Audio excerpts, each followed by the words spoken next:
আমার ভাতিজা শাকিল আহমেদ।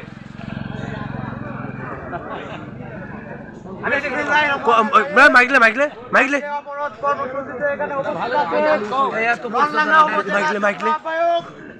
জিয়াউর রহমান জিয়া খান আরো উপস্থিত আছেন। নলডাঙ্গা উপজেলা যুব দলের যুগ্ম আহ্বায়ক, লড়াকু সৈনিক ও বিশ্বস্ত হাতিয়ার আমার নান্টু চাচা সহ বিভিন্ন অঙ্গ সংগঠনের নেতৃবৃন্দ, সবাইকে আমার সালাম, আসসালামু আলাইকুম। আমরা অনেক দেখেছি ওই আওয়ামী লীগকে অনেক সাথ দিয়েছি, আর নয় তারা যদি ভালো না হতে পারে তাহলে আমরা কিন্তু তাদেরকে প্রতিহত করতে ব্যবস্থা করতে বাধ্য হবো। বিএনপি যদি একবার মাঠে নামি তারা পালানোর কোনো সুযোগ পাবে না। আমি আবারও বলছি, আপনারা ভালো হয়ে যান।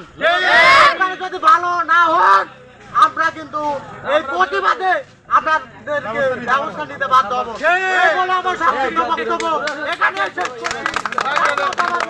জিন্দাবাদ, বিএনপি জিন্দাবাদ।